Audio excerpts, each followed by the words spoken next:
छोटी आंत का जो भाग देख रहे थे हम, क्योंकि छोटी आंत यहीं से शुरू हो जाती है, आमाशय से। ये वाल्व जो है पाइलोरिक स्फिंक्टर जो होता है, जो धीरे धीरे करके खुलता रहता है, और यहाँ से जो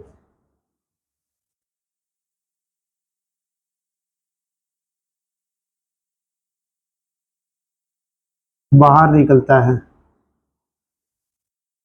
अर्धपचित जो भोज्य पदार्थ होता है, वो बाहर निकलता है, जिसको हम काइम कहते हैं। और जैसे ये छोटी आंत का जो ड्यूoडेनम भाग है, इसमें इस पित्ताशय से तो पित्त आ जाएगा, और इस अग्नाशय से पित्ताशय से पित्त आ जाएगा, यहाँ से इससे पित्त आएगा, और इससे अग्नाशय रस आएगा। अर्थात ये जो सतह है, ये जो नली यू या सी शेप्ड जो संरचना है, जो आमाशय से स्टार्ट होती है, जिसको हम ग्रहणी कह सकते हैं, कहते हैं, जिसको इंग्लिश में ड्यूoडेनम कहते हैं। छोटी आंत का दूसरा भाग जो है जेजुनम है, और छोटी आंत का अंतिम और सबसे लंबा जो भाग है वो इलियम है। इसमें इस भाग की जो झिल्ली होती है, ये जो सतह होती है, ये नलिकाकार संरचना होती है छोटी आंत का ये जो भाग है, और इसकी जो बाहरी सतह है वो बाहरी भित्ति होती है, वो मोटी होती है, और इनकी जो बाहरी भित्ति है वो इलियम की पतली होती है। यहाँ जेजुनम में जो अधिकांश पदार्थों का खाद्य पदार्थ जो जटिल रूप से सरल रूप में आ जाते हैं, उनका अवशोषण होता है। जैसे कार्बोहाइड्रेट,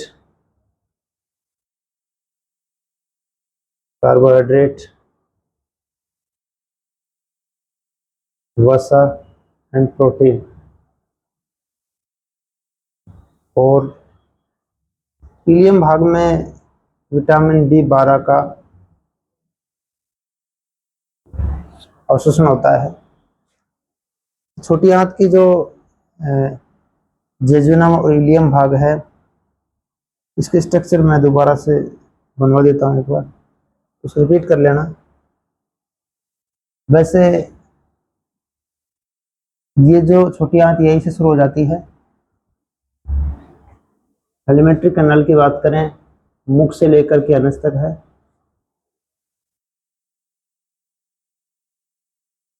और इसके जो भाग मैं बता चुका था आपको, पाचन तंत्र के अंतर्गत हम आहार नाल का अध्ययन कर रहे हैं। केवल एक नामांकित चित्र बनाया है, इसके बारे में शायद विस्तार अध्ययन करेंगे। ज्यादा तो है नहीं सिलेबस में, पाचन के बारे में है और छोटी आंत में अवशोषण के बारे में भी है। तो इसके जो पार्ट देख लेते हैं, सबसे पहले मुख है, मुख गुहा है, बक्कल कैविटी जिसको बोलते हैं, ग्रसनी है, ग्रासनाल है, आमाशय है, फिर छोटी आंत यहाँ से शुरू हो जाएगी। इसका एक भाग तो ग्रहणी हो गया, दूसरा जेजुनम है, और थर्ड है इसका इलियम है। इलियम भाग किससे जुड़ेगा? बड़ी आंत के सीकम भाग से, और सीकम भाग से कोलन अटैच होता है, कोलन शुरू होता है, आरोही कोलन, अनुप्रस्थ कोलन, अवरोही कोलन और सिग्मोइड कोलन। और सिग्मोइड कोलन इससे इसमें खुलता है, ये इस तरह से रेक्टम है, मलाशय जिसको बोलते हैं, और इस तरह से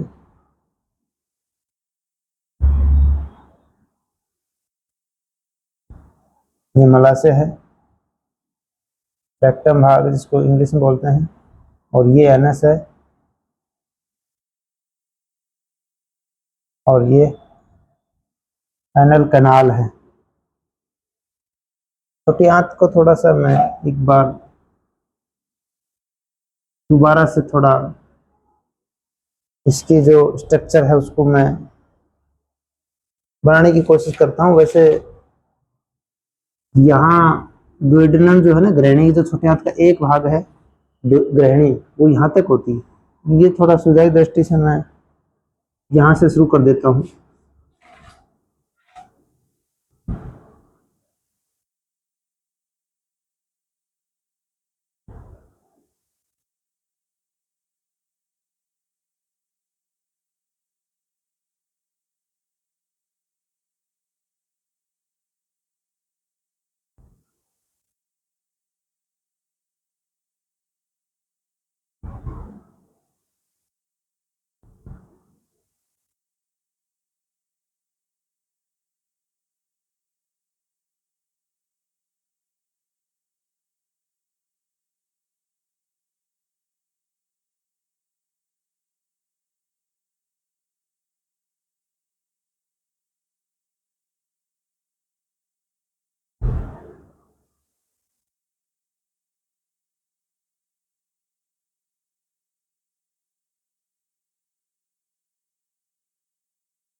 कल इसमें बाय मिस्टेक कुछ त्रुटि हुई थी, इसको सही कर लेंगे आप। GIT, हम आहार नाल के बारे में अध्ययन कर रहे हैं।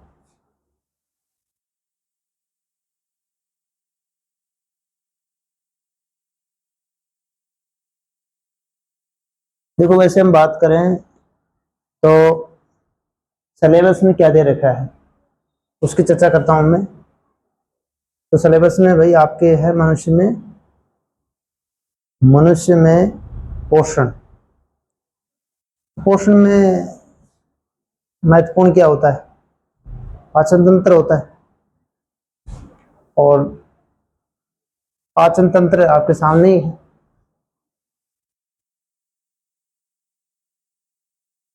अब इसमें आपके सिलेबस में क्या क्या दे रखा है उसकी चर्चा मैं वैसे एक पीरियड से पहले कर चुका हूँ पीरियड में, फिर भी मैं आज इसका, क्योंकि स्ट्रक्चर तो ज़्यादा दे नहीं रखी, संरचना तो दे नहीं रखी ज़्यादा। हाँ, इसकी वैसे संरचना बनवा सकता है आपसे।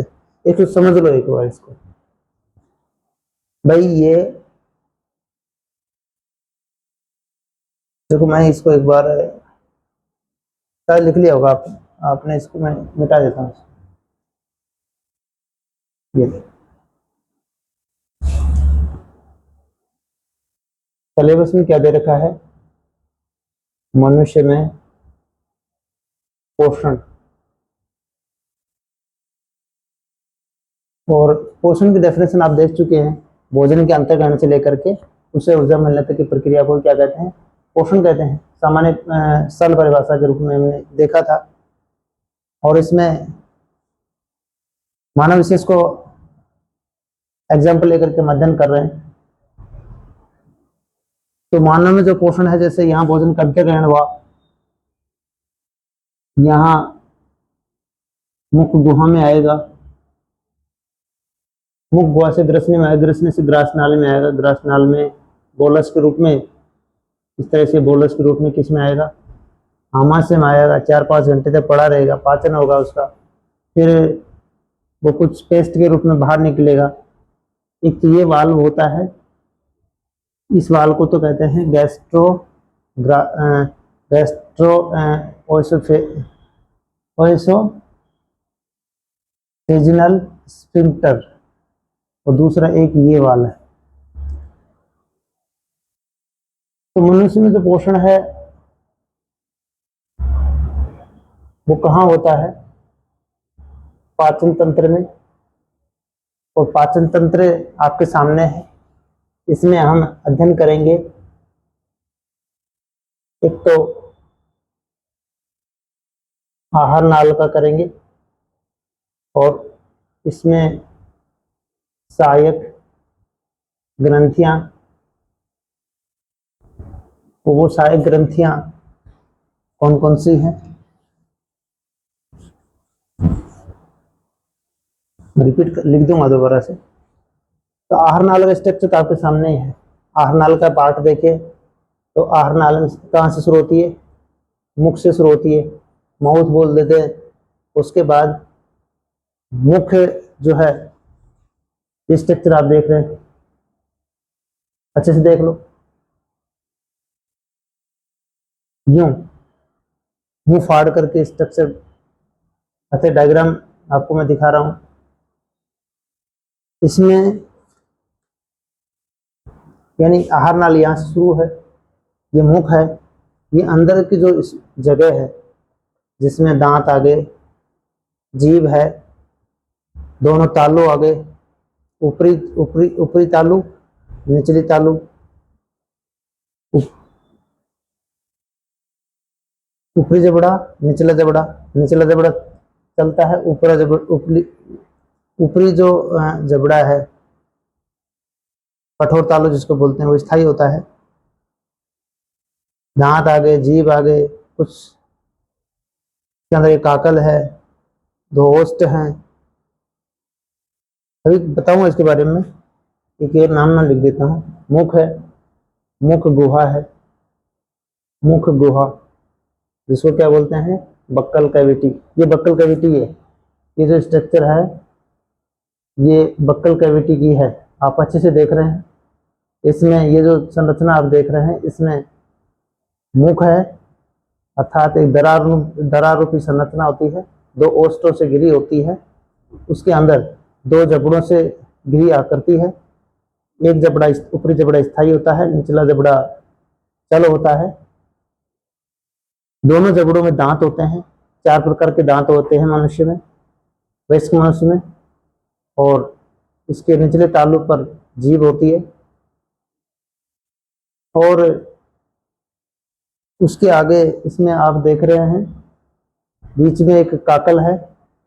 काकल एक, आप मुंह खोल के देखते हैं तो आप देखना दर्पण के अंदर मुख के बीच में एक मांसल संरचना लटक रही है, उसको काकल बोलते हैं। और ये काकल क्या करती है, जब हम कोई भोज्य पदार्थ ग्रहण करते हैं और या फिर कोई पेय पदार्थ पीते हैं, वो पेय पदार्थ नासा छिद्रों में ना चला जाए, उसको नासा छिद्रों को बंद कर लेता है काकल।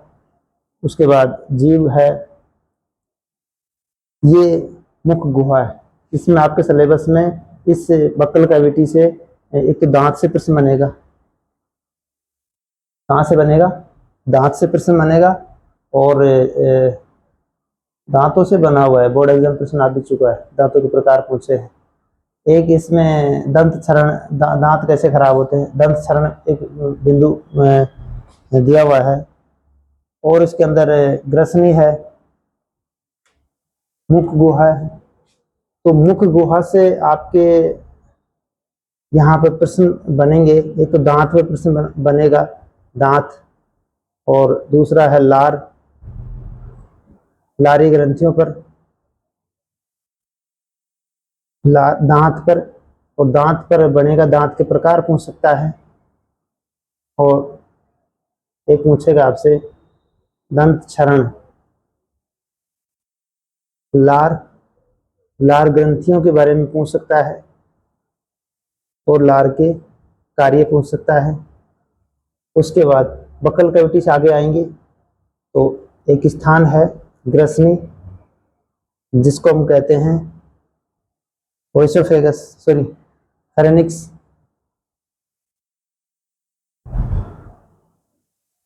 कहते हैं इंग्लिश में। ये वो स्थान है जहाँ भोजन मार्ग और श्वसन मार्ग दोनों मिलते हैं। देखो ग्रसनी में आपको दिखा दूं, यहाँ आप देख रहे हैं, इसमें ये जो स्ट्रक्चर है, ये मुख है, 2 लिप्स हैं इसमें। लिप्स के आगे यहाँ मैं आहारनाल का, क्योंकि सिलेबस में ज़्यादा है नहीं लेकिन मैं समझा सकता हूँ आपको। ये लिप्स हैं, उसके बाद ये मुख है। मुख के आगे अंदर ये आप देख रहे हैं, ये तालु है, ये ऊपरी तालु है। और ये नासा छिद्र है यहाँ। और यहाँ पर ये जो जगह है, ये पूरा जो ये नासा गुहा है, और ये नासा गुहा यहाँ खुलती है, यहाँ।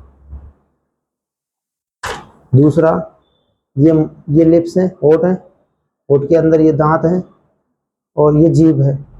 ये जो गुहा है ना, ये गुहा, ये तालुआ है, तालु है।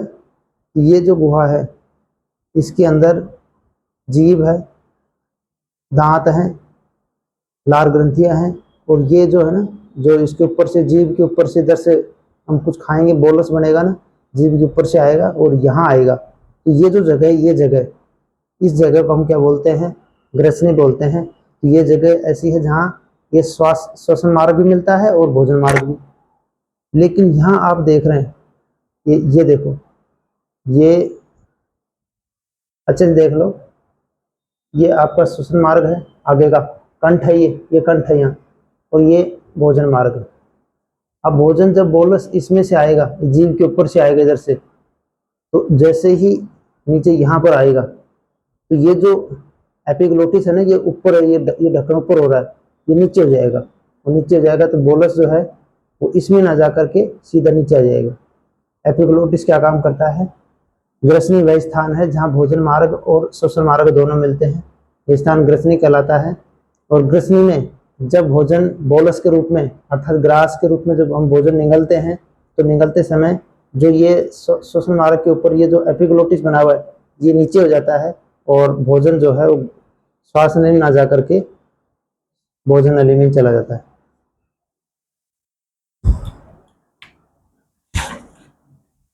ये ग्रसनी हो गया। तो ग्रसनी में आपके सिलेबस में इतने देख लो, ग्रसनी भोजन मार्ग और श्वसन मार्ग दोनों मिलते हैं, यही ग्रसनी का ग्रसनी है। और ग्रसनी में एक एपिग्लोटिस होता है। एपिग्लोटिस क्या काम करता है? भोजन को श्वास नली जाने से रोकता है। उसके बाद क्या जाएगा? ग्रासनाल आ जाएगा। तो ग्रासनाल क्या करता है? विशेष पाचन, यहाँ पाचन नहीं होता है, यहाँ श्लेष्मा स्रावित की जाती है और भोजन जो है वो नीचे जाता रहता है। और ग्रासनाल एक विशेष व्यवस्था होती है, इसके अंदर हवा नीचे नहीं जाती है। ग्रासनाल की एक विशेष व्यवस्था होती है कि इसकी संरचनात्मक एक विशेषता होती है कि इसमें अंदर जब भोजन निकलते हैं बोलस के साथ हवा नहीं जाती अंदर, क्योंकि इसकी साइड में इसकी सतह जो है श्लेष्मा स्रावित करती है। ग्रासनाल के आगे यहाँ आगे आमाशय है। आमाशय से प्रश्न आमाशय से प्रश्न आ सकता है, जिसको स्टोमक बोलते हैं इंग्लिश में। यहाँ से आपके सिलेबस में जठररस के बारे में पूछेगा और जठररस की पीएच पूछ सकता है। दूसरा, इसमें एक HCl होता है, HCl की भूमिका पूछेगा। एक आमाशय में पाचन पूछेगा। अवशोषण नहीं दे रखा ज़्यादा आपके सिलेबस में अवशोषण के बारे में नहीं है।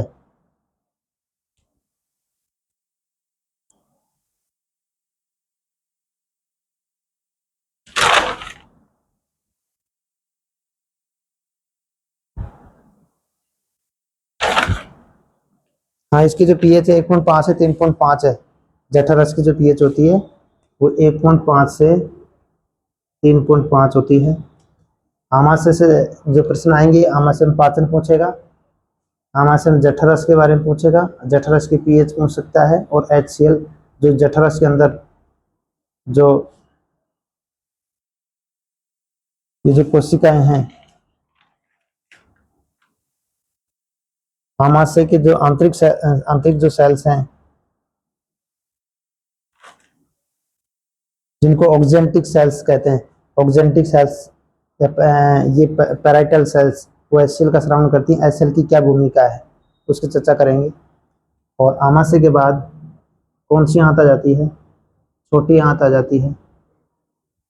और छोटी आंत यहाँ से शुरू है, ये एक पार्ट तो इसका यहाँ से यहाँ तक है, यू आकार का है, यू शेप्ड या इंग्लिश के सी आकार का है, जिसको हम क्या कहते हैं? ग्रहणी कहते हैं। तो ग्रहणी में एक तो पाचन पूछेगा आपसे, ग्रहणी में पाचन। तो ग्रहणी में पाचन जो है हम देखते हैं, एक तो इसमें लीवर के अंदर क्या नष्ट होती है? RBC। और जब RBC नष्ट होती है तो क्या बनता है? पित्त बनता है। और वो पित्त जो है वो पित्ताशय में इकट्ठा होता है, और ये पित्ताशय से पित्त नलिका द्वारा, बाइल डक्ट द्वारा, पित्ताशय से पित्त वाहिनी द्वारा इस तरह से इसके नीचे से यहाँ ग्रहणी से यहाँ इसमें मिल जाता है, ग्रहणी में आ जाता है। और ये जो एक ग्रंथि है अग्नाशय ग्रंथि से, अग्नाशय ग्रंथि से अग्नाशय रस, तो दोनों रस आकर कहाँ मिलते हैं? इसी ग्रहणी में मिलते हैं। छोटी आंत का जो भाग है ग्रहणी, इसमें मिलते हैं। तो इसमें पाचन पूछेगा, और पाचन में आपका पित्तरस और अग्नाशय रस के बारे में पूछेगा। इनमें पाचन कैसे होता है, इनके द्वारा पाचन कैसे होता है। दूसरा है छोटी आंत का भाग जेजुनम, इसमें ज़्यादा सिलेबस में है नहीं, फिर मैं बता दूं। जेजुनम मोटी भित्ति की नलिकाकार संरचना होती है। यहाँ अंगुलिनुमा प्रवर्ध होते हैं, क्रमांकुंचरी की गति चलती रहती है, भोजन को पीसा जाता है, और इसमें जो जटिल रूप सरल रूप में आ जाता है, पाचन हो जाता है, भोजन जटिल रूप से सरल रूप में आ जाता है। और यहाँ भोजन का क्या होता है? अधिकांश अवशोषण यही होता है जेजुनम में। और उसके बाद इलियम छोटी आंत का सबसे बड़ा भाग होता है, लंबा भाग होता है, और यहाँ विटामिन B12 का अवशोषण होता है। और भी चर्चा कर लेंगे इस बारे में। और ये जो छोटी आंत है, ये भोजन के अवशोषण के लिए, जो भोजन के जो सरल अवयव हैं उनके अवशोषण के लिए अधिकतम सतह प्रदान करती है। ये प्रश्न यहाँ से पूछ सकता है कि छोटी आंत में जो रसांकुर होते हैं, सूक्ष्म अंकुर, वो किस प्रकार से भोजन के अवशोषण में मदद करते हैं। और छोटी आंत किसमें, सिक्कम में जुड़ती है। ये बड़ी आंत का एक पार्ट है, इससे परिशेषिका जुड़ा हुआ है। ये हमारे शरीर में अवशेषांक के रूप में है, जो घास खाते हैं, क्योंकि इसके अंदर किसका पाचन होता है, सेल्यूलोज का पाचन में यही योगदान देती है। जो हमारे शरीर, हम तो घास खाते नहीं है, सेल्यूलोज किस में होता है, घास में होता है। तो जो रूमिनेंट जानवर होते हैं जो घास खाते हैं, उनमें ये परिशेषिका, जैसे गाय भैंस आदि में ये एक्टिव होती है। मांस आदि जो खाते हैं या फिर मानव की बात करते हैं, उसमें ये परिशेषिका अवशेष अंग के रूप में है, अपेंडिक्स जिसको बोलते हैं। कई बार क्या होता है, भोजन इसमें फंस जाता है, फंस जाने से सड़ जाता है, सड़ने से ये बढ़ जाती है, दर्द होता है पेट में, इसलिए चीरा लगा करके इसको काट करके शरीर से पृथक कर दिया जाता है। ये सीकम भाग है यहाँ तक का। और उसके बाद ये कोलन भाग यहाँ से शुरू हो जाता है, कोलन यहाँ से यहाँ तक है, तो इसका नाम दिया गया अलग अलग कोलन का। ये आरोही कोलन हो गया, आरोही कोलन है। और बड़ी आंत के अंदर विशेष पाचन नहीं होता, यहाँ केवल अवशोषण होता है। और अवशोषण भी कुछ ही होता है, जैसे पानी का ये अवशोषण होता है। यहाँ पर ये जो शेष जो वर्ज्य पदार्थ होता है, उसको यहाँ से आगे धक्का दे दिया जाता है, और यहाँ से ये अनुप्रस्थ कोलन है, और अनुप्रस्थ कोलन से जो वर्ज्य पदार्थ है उसको अवरोही कोलन में एकत्रित किया जाता है, और यहाँ से सिग्मोइड कोलन के द्वारा किस में भेज दिया जाता है, मलाशय में, और मलाशय से NH के द्वारा शरीर से बाहर त्याग दिया जाता है। तो ये एक तरह से इसका मैंने समरी बताई है आहार नाल की, कि आहार नाल में क्या क्या है, किस किस का कहाँ का अध्ययन करेंगे, सिलेबस में तो दे रखा है। क्योंकि मैं इतना स्लो तो चल ही रहा हूँ ताकि ये चीज़ें आपके समझ में आ जाएं। मेरा मेन ऑब्जेक्ट यही है कि ये चीज़ें लिखी हुई तो किताबों में मिल जाएंगी, आपको समझ आ जाना चाहिए, इसलिए मैं बार बार उस चीज़ को रिपीट कर रहा हूँ। दूसरा, इस आहार नाल में कहाँ कहाँ से प्रश्न आएगा मैंने बताया। एक आहार नाल का ये पार्ट बच गया, इसमें कुछ सहायक ग्रंथियाँ होती हैं, और फर्स्ट जो सहायक ग्रंथि है शरीर की सबसे बड़ी ग्रंथि है, जिसको हम क्या कहते हैं, यकृत कहते हैं, लीवर कहते हैं। और इस लीवर में क्या काम करता है लीवर एक तो आवश्यकता से अधिक जो ग्लूकोज होती है उस ग्लूकोज को स्टोर करता है ग्लाइकोजन के रूप में। तो एक प्रक्रिया होती है इसमें ग्लाइकोजेनेसिस। दूसरा, इसमें प्रारंभिक अवस्था में, गर्भावस्था अवस्था में यहाँ से आरबीसी बनती भी हैं, लेकिन अंत में हम जब वयस्क की बात करें, वयस्क मनुष्य की बात करें, तो आरबीसी जो रेड ब्लड कार्पल्स हैं, जिनका जीवन काल कितना होता है, 120 दिन का होता है, जो खून ब्लड में पाई जाती है, रक्त का लाल रंग जिनके कारण होता है, जिसमें ये लाल रंग की होती है। लाल क्यों होती है?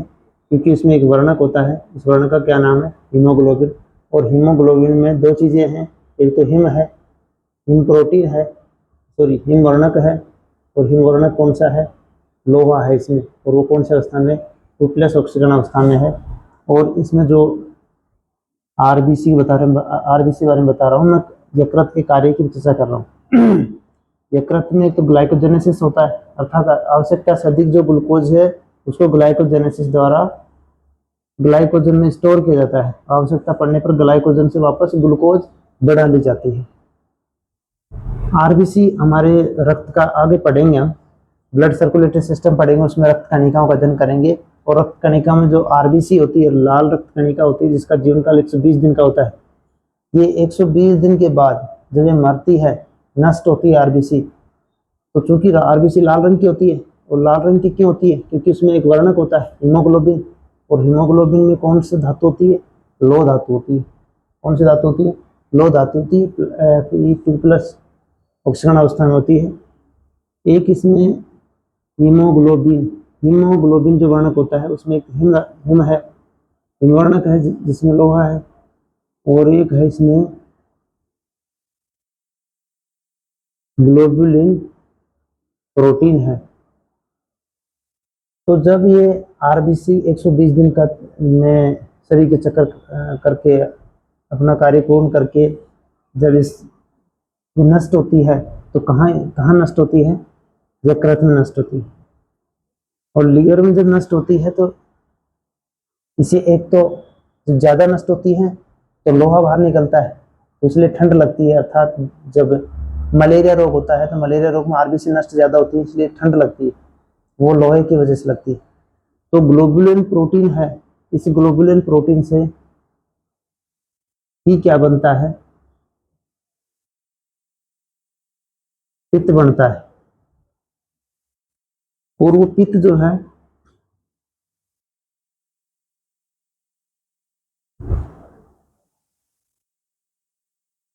वह पित्त कहाँ इकट्ठा होता है? इस पित्ताशय में इकट्ठा होता है, पित्ताशय में। और इस पित्ताशय को इंग्लिश में बोलते हैं गॉल ब्लैडर, गॉल ब्लैडर। और इस पित्ताशय में जब इकट्ठा होता रहता है पित्त, भारी होता है पित्त, और ये बाहर इसे जब निकलेगा तो इस पित्त वाहिनी द्वारा ये कहाँ मिल जाएगा? ग्रहणी में, छोटी आंत के ग्रहणी भाग मिलेगा। दूसरा है, ये तो यकृत हो गया, यकृत के बारे में थोड़ा सा पढ़ेंगे, यकृत के कार्य पढ़ लेंगे। उसके बाद इसमें एक और ग्रंथि है जिसको क्या कहते हैं? अग्नाशय ग्रंथि। यहाँ लिख देता हूँ, सारी ग्रंथियों में अग्नाशय, पैनक्रियाज, इंग्लिश में भी क्या बोलते हैं? पैनक्रियाज ग्लैंड्स बोलते हैं। अग्नाशय ग्रंथि, तो अग्नाशय ग्रंथि इसके आमाशय के नीचे होती है, जिससे अग्नाशय रस स्रावित होता है। और वो अग्नाशय रस किस में आता है? ग्रहणी में आता है, जो भोजन का पाचन करता है। कैसे पाचन करता है उसकी हम चर्चा से विस्तार करेंगे हम आगे। और सारी ग्रंथियों में, हाँ ये होगी, एक और ग्रंथि छोड़ गया मैं, सबसे पहले आती 2 और ये 3। एक ग्रंथि हो गई इसमें लार ग्रंथि। कौन सी ग्रंथि? लार ग्रंथियां। और ये लार ग्रंथियां कहाँ मिलेंगी आपको? मुख गुहा मिलेंगी। वैसे 4 जोड़ी होती है, लेकिन मानव में मुख गुहा में लार ग्रंथियां होती हैं वो कितने जोड़ी होती हैं? 3 जोड़ी होती है। एक होती है कान के नीचे, जिसको हम पैरोटिड ग्रंथि कहते हैं, जो सबसे बड़ी होती है, सबसे बड़ी लार ग्रंथि है पैरोटिड लार ग्रंथि। उसके अलावा दूसरा है, ये पैरोटिड लार ग्रंथि है जो ऊपरी जबड़े के जो दांत होते हैं, सेकंड जो दाढ़ होती है उसके पास खुलती है इसकी नलिका। दूसरी जो लार ग्रंथि है उसका नाम है, ये होती है यहाँ, एक तो यहाँ हो गई, इसको तो पैरोटिड बोल दिया। और ये जबड़े, ऊपरी जबड़े के दाढ़ के दूसरी दाढ़ के पास खुलती है, इसकी डक्ट जो होती है, नलिका होती है। एक है जीभ के नीचे, तो उसको कहते हैं सब लिंगुअल, सबलिंगुअल, इंग्लिश में ऐसे लिखते हैं सब लिंगुअल लार ग्रंथि। और एक होती है, ये जीभ के नीचे हो गई। एक ये जो यहाँ यहाँ होती है जबड़े की, ये इस हड्डी को बोलते हैं, इस हड्डी को बोलते हैं, ये जो हड्डी है निचले जबड़ी की, मैंडिबुलर, तो इसको बोलते हैं सब मैंडिबुलर ग्लैंड्स। तो हम मनुष्य में पाचन का अध्ययन कर रहे हैं। मनुष्य में पाचन तंत्र में होता है। पाचन तंत्र में भोजन का पाचन कैसे होता है? वो कहाँ होता है? आहार नाल में होता है, और आहार नाल में के साथ कुछ सहायक ग्रंथियां काम आती हैं। एक तो आहार नाल का ये स्ट्रक्चर मैं आपके सामने दिखा चुका हूँ। इसमें मुख से लेकर कैनस तक है। मुख गुहा है, कृष्णी है, ग्रासनाल है, आमाशय है। छोटी आंत के 3 भाग हो गए। ये बड़ी आंत है, सीकम, कोलन और रेक्टम, और ये छोटी आंत का भाग है। इसमें इसकी सहायक ग्रंथियां लीवर, ये पैनक्रियाज और मुख गुहा में ये 3 जोड़ीदार ग्रंथि। अब इनके बारे में सविस्तार से हम स्टेप बाय स्टेप अध्ययन करेंगे। सबसे अब आपके सिलेबस में विशेष क्या दे रखा है? देखो, एक तो इसमें जो भोजन है उसका पाचन दे रखा है, विशेष ज्यादा पाचन दे रखा है, और एक है अवशोषण, digestion and absorption. Digestion and absorption, पाचन एवं अवशोषण। पाचन को तो डाइजेशन बोल देंगे, और अवशोषण, ये 2 पॉइंट के बारे में दे रखा है। तो एक तो पाचन और विशेष पाचन हम पढ़ेंगे यहाँ, एक तो यहाँ पढ़ लेंगे और एक पढ़ेंगे इस ग्रहणी के अंदर, 2 जगह ए और बी। यहाँ विशेष पाचन पढ़ेंगे, एक सी यहाँ भी छोटी आंत का ही पार्ट है, ये भी 2 जगह पाचन विशेष पढ़ेंगे। और छोटी आंत में क्या होता है, भोजन के जो जटिल रूप से सरल रूप में आएगा ना पाचन के द्वारा, उसका छोटी आंत में अवशोषण कैसे होता है, बस ज़्यादा तो इन बिंदुओं को लेकर के अध्ययन करेंगे।